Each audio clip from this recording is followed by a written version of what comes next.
창공을 나는 독수리와 같은 성도라는 제목을 가지고 말씀을 전하고자 합니다. 하늘의 왕이라 불리는 독수리는 보통 70년 정도 살 수 있습니다. 40년 동안 사냥을 하다가 부리와 발톱이 무뎌지면 더 이상 사냥을 할 수 없기 때문에 다른 독수들이 없는 돌산을 향해 날아갑니다. 돌산에 도착하면 지금까지 사용했던 낡은 부리와 발톱을 돌에 비벼서 모두 다 떼어낸다고 합니다. 부리와 발톱이 없는 독수리는 한동안 먹지도 날지도 못하지만 새로운 부리와 발톱이 나올 것을 알기에 인내하며 기다리는 것입니다.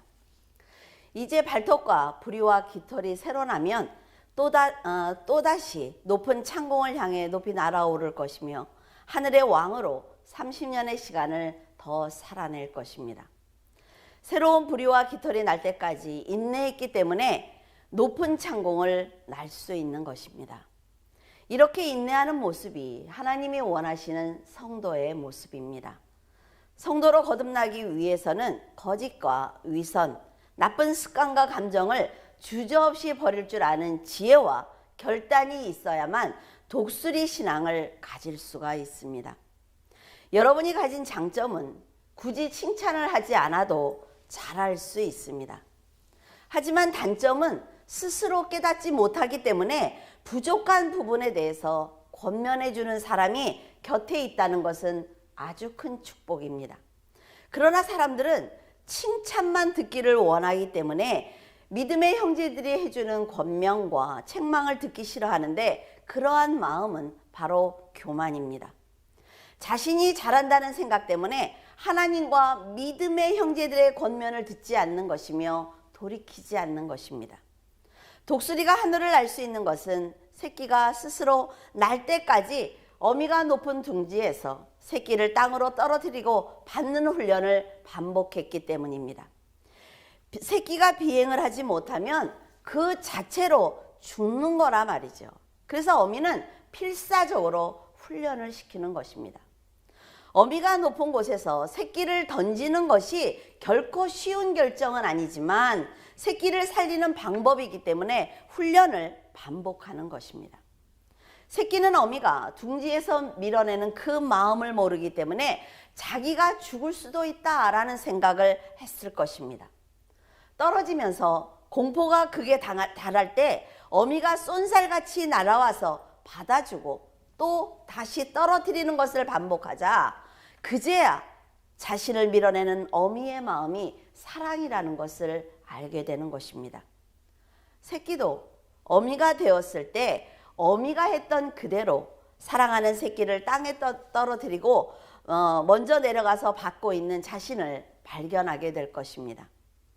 그런 고된 훈련을 이겨내고 높은 창공을 유유히 날아다니는 독수리는 분명한 승리자입니다.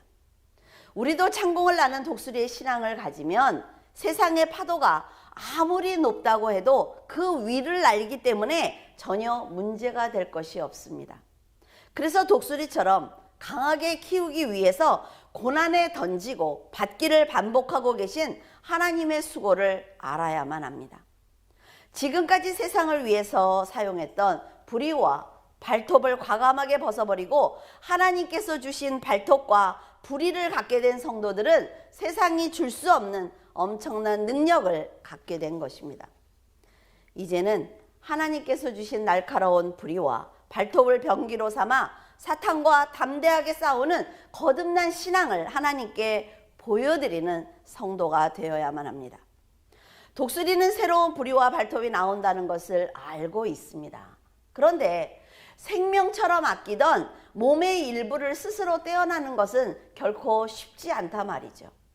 이루 말할 수 없는 고통이 있겠지만 쓸모없는 부리와 발톱을 떼어내어야만 살 수 있다는 것을 아는 것이 바로 성숙한 신앙입니다.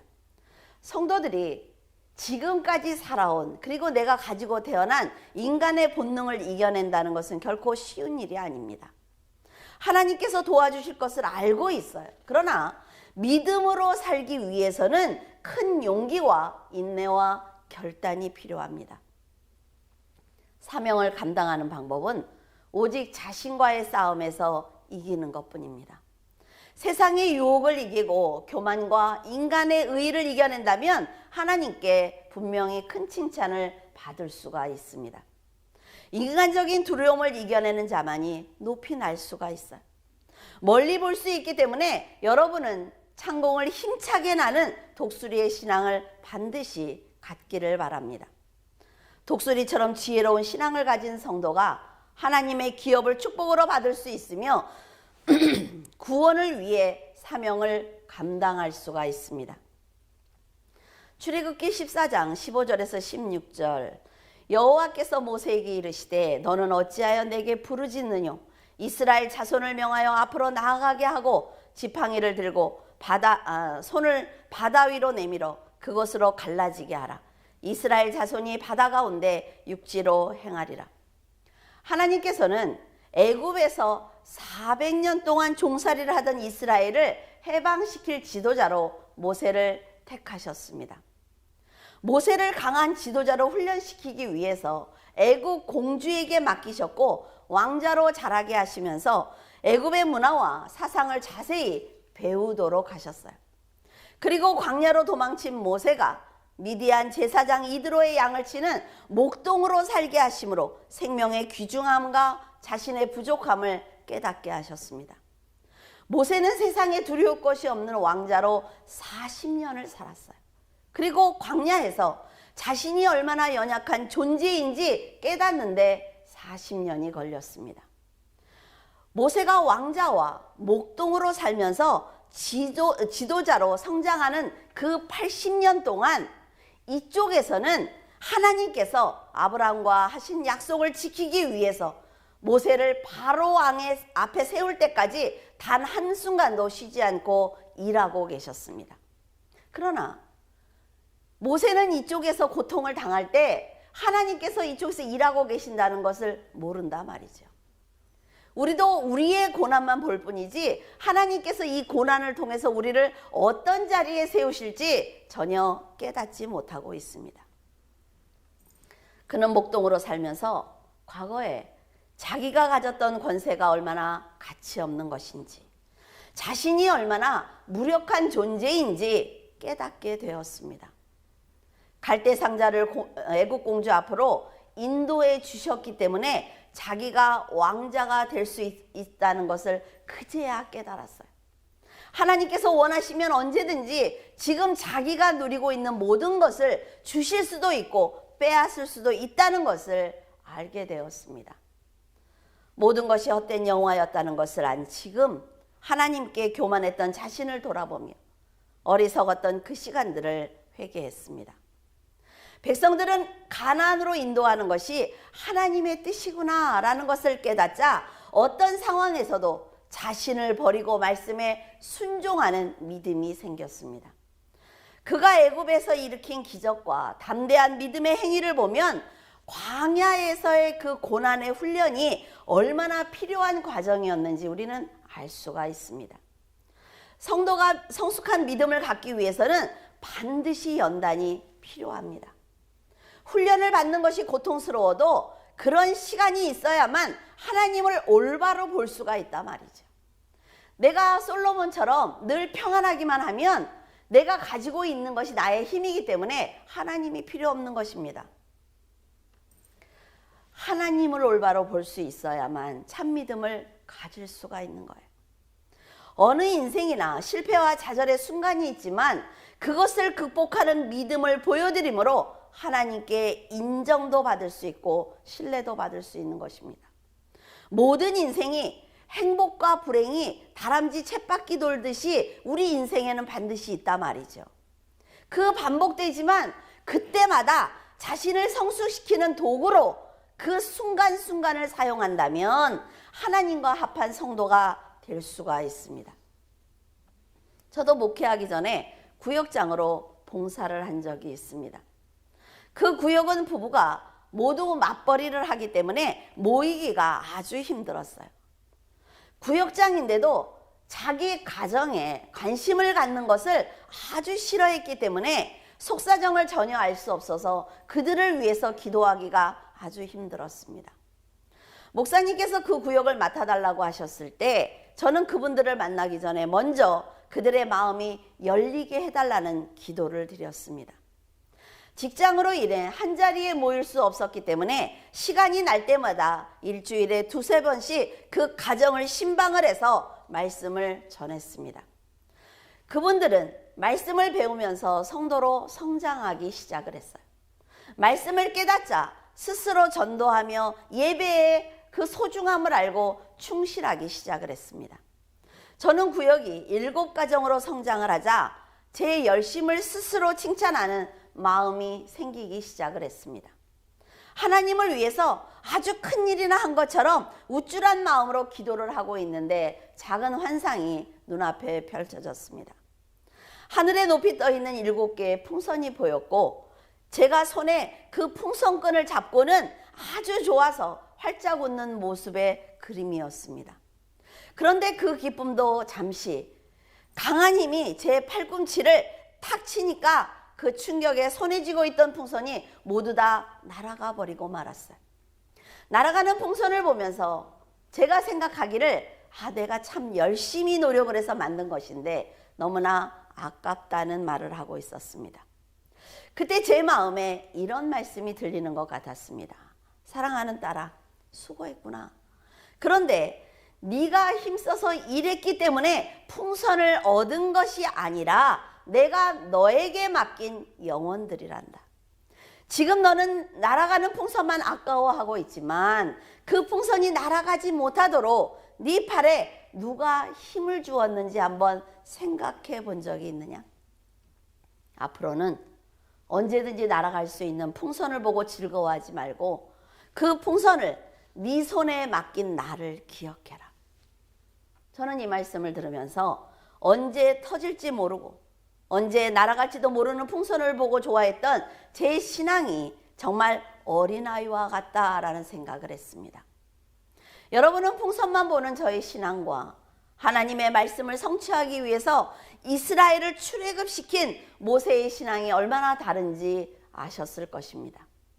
모세와 저는 똑같이 최선을 다해 하나님의 일을 감당했습니다. 저도 시간과 물질을 헌신하며 최선을 다해서 하나님께 헌신했어요. 그러나 저는 하나님의 의보다 인간의 의가 앞서자 저의 헌신이 커 보이는 부끄러운 신앙을 드러냈던 것입니다. 여러분을 독수리처럼 높여주시는 분도 하나님이고 창공을 날 수 있도록 바람을 조절해 주시는 분도 하나님이며 적의 공격으로부터 여러분을 지켜주시는 분도 바로 하나님입니다. 여러분은 이 세상을 떠날 때 믿음의 사람이 살아온 것처럼 인생을 한 장의 그림으로 남겨놓게 될 것입니다. 과연 그 그림을 어떤 그림을 그려서 세상에 남겨놓고 싶습니까? 만일 자녀들이 여러분의 그 인생의 그림을 보면서 우리도 이렇게 아름다운 그림을 남기고 싶다라고 말을 한다면 여러분은 아주 성공한 인생을 산 것입니다. 여러분은 예수 그리스도 때문에 하나님께 축복을 받은 사람이에요. 하나님께서 여러분에게 원하시는 인생 그림을 남긴다면 그것보다 아름다운 그림은 없을 것이며 최고의 축복을 받은 인생이 될 것입니다. 출애굽기 14장 19절에서 20절 이스라엘 진 앞에 가던 하나님의 사자가 그들의 뒤로 옮겨가매 구름 기둥도 앞에서 그 뒤로 옮겨 애굽 진과 이스라엘 진 사이에 이르러서니 저쪽에는 구름과 흑암이 있고 이쪽에는 밤이 밝음으로 밤새도록 저쪽이 이쪽에 가까이 못하였더라. 하나님께서는 구름 기둥과 불 기둥으로 이스라엘 백성들을 인도하셨는데 그 불 기둥과 구름 기둥이 함께 나타난 장면은 이 장면밖에 없습니다. 모세와 여호수아의 신앙은 기적을 봐야만 순종했던 이스라엘 백성들과의 신앙과의 수준이 아주 달랐어요. 그들이 하나님을 믿고 따르는 절대적인 순종은 자기를 부인하지 않으면 가질 수 없는 믿음이었기 때문입니다. 우리는 순종이라는 단어를 너무나 쉽게 쓰고 있어요. 하지만 매 순간 자신의 의의를 죽이지 않으면 절대로 하나님의 뜻에 순종할 수가 없는 것입니다. 진심을 다해 순종하면서도 늘 죄송한 마음을 가져야 한단 말이죠. 죽도록 충성하면서도 하나님의 은혜에 보답하지 않고 있는 자신의 신앙을 부끄러워해야 합니다.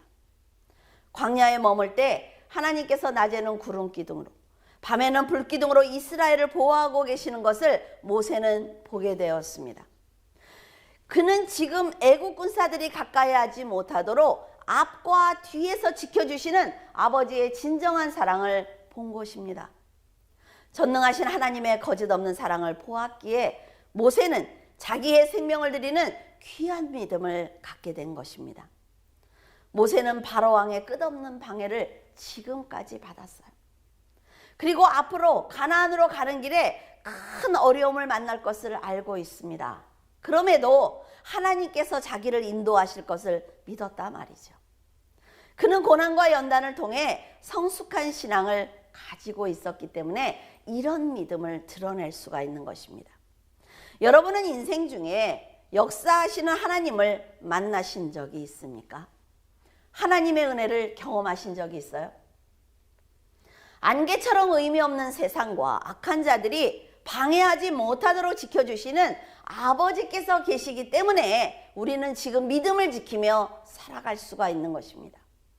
여러분도 어떤 환경이든 불평하지 말고 말씀에 순종한다면 모세처럼 불기둥과 구름기둥으로 역사하시는 하나님을 만날 수가 있습니다. 성장을 위한 훈련은 외롭고 고단하지만 훈련을 마치면 협력하여 선을 이룰 수 있는 동역자를 보내주시고 여러분이 필요한 모든 것을 다 채워주실 것입니다. 독수리가 인내했기 때문에 새들의 왕이 될 수가 있었던 것처럼 믿음의 사람들은 영적인 인내의 시간을 통과했기 때문에 영을 분별하면서 사명을 감당할 수 있었던 것입니다. 모세는 광야에서 40년, 지도자로 40년 하나님만 바라보면서 외롭게 보냈어요. 그리고 아브라함은 하나님의 명령대로 본토 친척 아비집을 떠나 축복의 근원이 되기 위한 연단의 시간을 견뎌냈습니다. 하나님께서 그들을 부르시는 방법은 아주 다양합니다. 하지만 세상에서 고립되고 믿음이 성장하는 과정은 동일한 것입니다. 비록 세상을 버려야 하는 고단 훈련을 받았지만 결국 믿음의 사람이 되어 하나님께서 동행하시는 귀한 보호를 받게 된 것입니다. 두려워할 것 없다 말이죠. 그러나 우리와 달리 예수 그리스도께서는 죄를 대속하기 위해서 이 땅에 오셨고 철저하게 세상과 사람들에게 버림을 받고 혼자가 되셨습니다. 우리에게는 날마다 보호자가 있지만 그 보호자에게는 보호자가 없다 말이에요. 이 세상에서 예수님을 살리기 위해 증인이 된 사람은 단 한 명도 없었습니다. 한 사람의 증인도 없이 인간의 죄를 대속하신 그리스도의 깊은 뜻을 깨닫는 자만이 좁고 협착한 구원의 길로 갈 수가 있는 것입니다. 구원은 넓은 길이 아니기 때문에 그 길을 가겠다고 결정을 하면 외로울 수밖에 없어요. 그 길로 가는 성도들이 인내하고 순종하기만 한다면 하나님 안에서 독수리처럼 창공을 나는 자유와 평안을 분명하게 누릴 수가 있습니다. 이것은 세상 사람들이 절대로 알 수 없는 행복이라 말이죠. 히브리서 11장 17절 아브라함은 시험을 받을 때에 믿음으로 이삭을 드렸으니 그는 약속들을 받은 자로 돼 그 외아들을 드렸느니라. 아브라함이 100세에 얻은 이삭은 자기 목숨처럼 아끼는 아들입니다. 그런 어느 날 하나님께서 아브라함을 부르시더니 목숨보다 귀한 그 아들을 번제로 바쳐라 라는 명령을 하셨어요. 아브라함은 하나님이 절대자라는 믿음을 가지고 있었기 때문에 이삭을 데리고 모리아 산으로 갔습니다. 그러나 아들을 번제물로 바친다는 것은 여러분 결코 쉬운 일이 아닙니다. 하나님께서도 아들을 십자가에 못 박았을 때 얼마나 아프셨을까요? 우리는 아브라함을 보면서 나한테 자식을 바치려면 바칠 수 있을까? 라는 그런 생각을 하지만 하나님께서는 이미 아들을 버리셨다 말이죠. 만약 여러분에게 아들을 번제로 바쳐라 그런 명령이 내린다면 어떻게 하시겠습니까? 물론 하나님께서는 사람을 번제로 바쳐라 하시는 분은 아니에요. 날마다 우리는 뭐라 그래요? 하나님의 뜻대로 살겠으니까 이 문제를 한 번만 해결해 달라는 기도를 드리고 있어요. 그런 성도들이 한 번쯤은 생각해 봐야 할 문제라고 생각을 합니다. 정말 내가 하나님을 위해서 다 버릴 수 있는지, 내가 정말 하나님을 위해서 내 목숨까지 드릴 수 있는지. 왜? 하나님은 이미 우리를 위해서 주셨단 말이죠. 근데 이삭의 입장에서는 아버지와 함께 모리아 산으로 가면서 궁금했을 것입니다. 그래서 아버지에게 불과 장작은 있는데 하나님께 바칠 제물은 어디에 있습니까? 라고 물었습니다. 아브라함은 하나님께서 자기를 위해서 친히 준비하실 거야 라고 말을 했지만 그 마음은 아주 괴로웠을 것입니다. 저는 두 사람의 질문과 대답을 보면서 예수님께서 기도하시기를 이 잔을 피할 수 있으면 피하게 해달라고 간절히 기도드렸을 때 그 기도를 들으셨던 하나님의 마음이 이삭의 질문을 받은 아브라함과 같았겠다라는 생각을 하게 되었습니다. 여러분은 지금 이삭이 죽지 않았어 라는 것을 알고 있단 말이죠.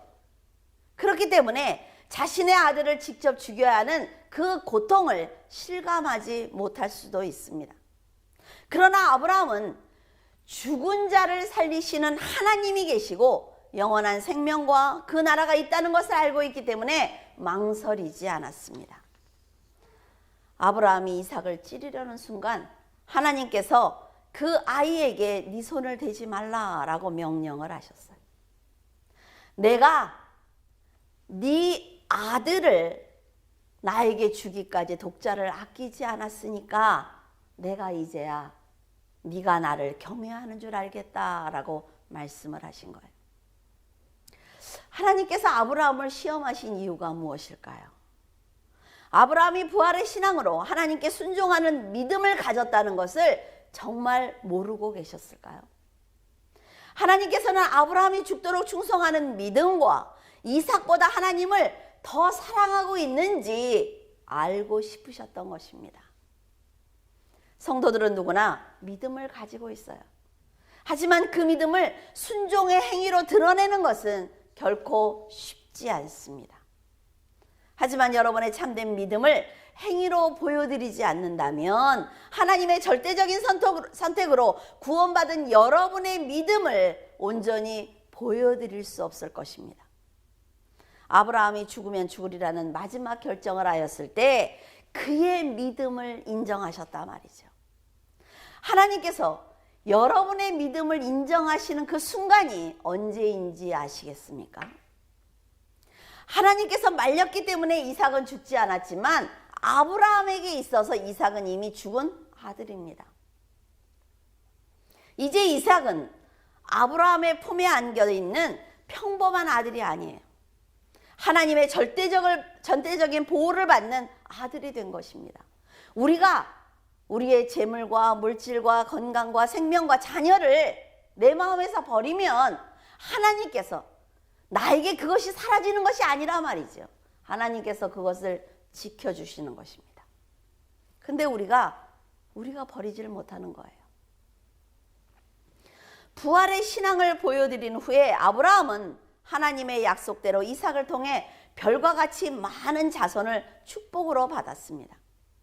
하나님의 은혜가 아브라함의 믿음의 행위를 통해서 더 빛이 난 것입니다.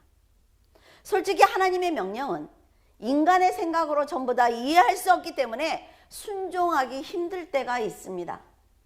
그러나 인간이 가진 지식은 그리고 욕심은 하늘에 떠있는 구름 한 조각과 같아요. 바다에 떠있는 한 척의 작은 배와 같습니다. 한 조각의 구름이 넓은 하늘을 어떻게 다 이해할 수가 있겠으며 작은 배 한 척이 그 넓은 바다를 어떻게 다 볼 수가 있겠습니까? 그러므로 천년이 하루 같으신 하나님께 여러분의 미래를 맡기는 것은 아주 현명한 선택입니다. 생명을 주신 주인께 생명을 맡기고 우리를 만드신 창조주께 내 인생을 맡기는 것은 성도들이 진실한 믿음을 가졌다는 증거입니다. 여러분에게 소중한 열매는 무엇입니까? 육신의 정욕이면 예수님과 함께 십자가에 못 박아버리고, 그것이 만약 세상이면 썩어질 세상을 아낌없이 버리기 바랍니다.